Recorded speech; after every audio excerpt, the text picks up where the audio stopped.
E vocês viram o caso Evandro? Sim, que nós trouxemos aqui uma das condenadas e que falamos sobre o processo de investigação todo repleto de falhas. E agora veio o quê? Veio o pedido de perdão do Estado aos réus, aos condenados e às famílias das crianças também. É justamente nesse ponto que é o meu trabalho aqui. A investigação, ela deve ser questionada sim. A perícia, ela deve ser questionada sim. Porque só aquilo que passa pelo questionamento e se mantém firme pode ser visto como verdade. E continuaremos a trazer questionamentos sim e ampliar a consciência. Um pouco que seja feito, eu já estou satisfeita. Agora vamos ao nosso tema de hoje. 2022 chegou e é um prazer estar de volta. Aos poucos eu volto à rotina, tá? E gratidão por vocês terem permanecido comigo em 2021, estarem aqui em 2022. Faremos assim nesse ano incrível. E ainda assim nesse clima de votos de 2022, que eu trago aqui para vocês assim, o desejo de um 2022 mais e mais inteligente, que possamos estar abertos para o que está ao nosso redor, consciência de tudo, porque é isso que faz com que nós nos livremos de determinadas situações.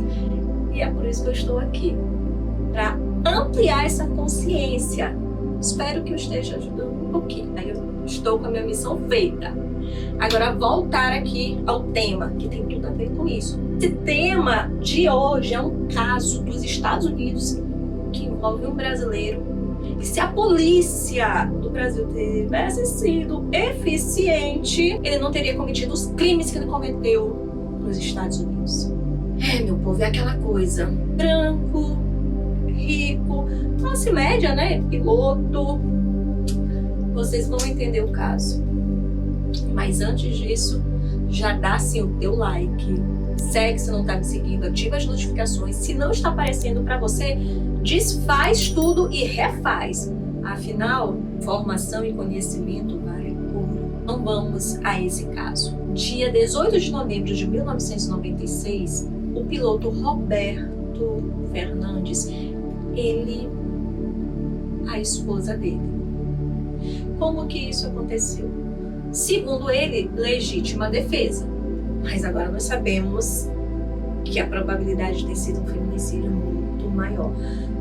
Probabilidade por quê? Aguardem no final, tá? Vocês saberão. Não temos mais como desvendar esse mistério. Eu acredito que não. Então, o telefone dele tocou enquanto ele estava no banho e a esposa atendeu. E era uma prostituta que ele tinha se encontrado na noite anterior. Ligou para saber se o cheque que ele tinha dado realmente era real, né? Se não era nenhum golpe. Aí ele saiu do banho, a mulher estava lendo a Bíblia, segundo ele, né? E aí só disse aquela... Ligou e tal. E foram dormir. Diz que durante a noite ele acordou com ela, com uma arma de fogo. E ele acordou no meio da noite já na mira de uma arma de fogo, uma Taurus. E nisso, na tentativa de tirar a arma da mão dela, desferiu contra ela um tiro. Ele liga para a mãe, sai com a filha da cena, né, para não ser flagranteado. Isso no Paraná. E quando depois ele veio, né, a julgamento, tudo, não tinham provas. E a hipótese, né, da defesa foi a que foi aceita. Então, ele saiu ileso. Isso gerou muita revolta na época, familiar e tudo.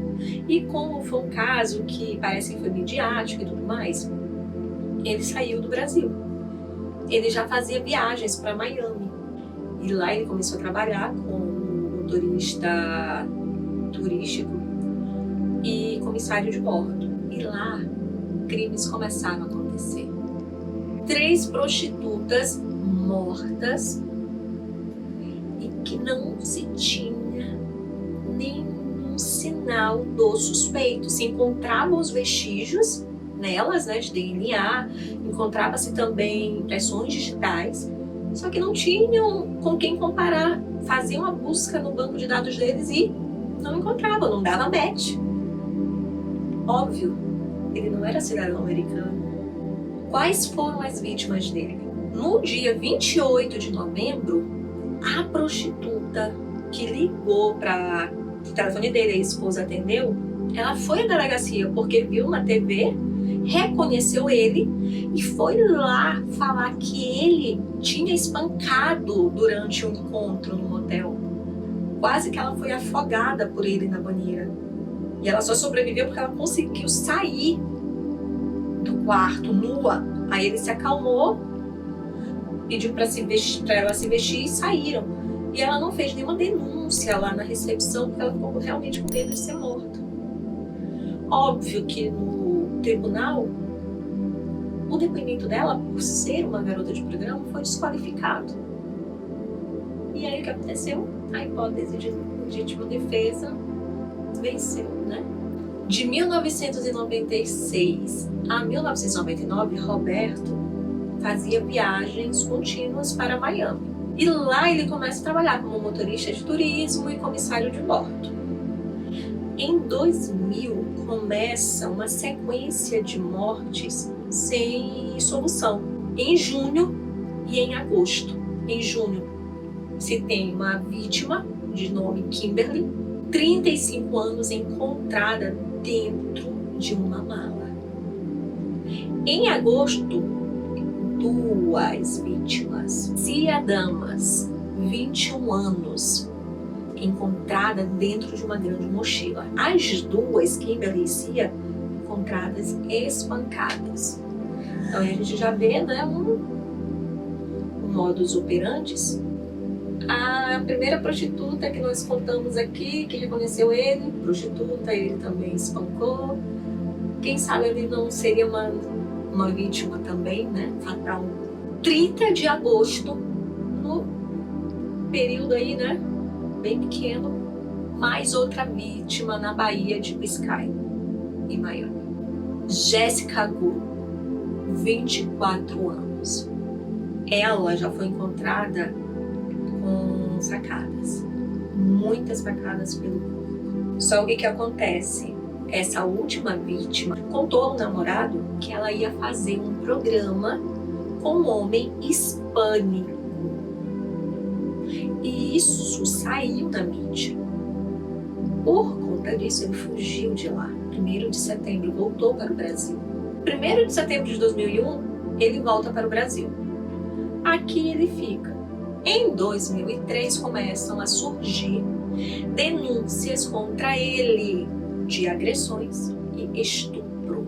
Em 2005, a investigação norte-americana chegou ao nome de Roberto Fernandes. Entretanto, eles não tinham nem impressões digitais e nem DNA do Roberto Fernandes. Afinal, ele não era cidadão americano, não estava no banco de dados genético e nem de perfil papiloscópico.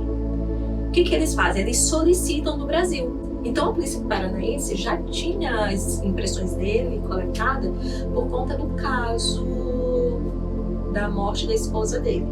E enviaram para a polícia norte-americana. E deu o quê? Match. Os pontos papiloscópicos. Entretanto, não era o suficiente, tá?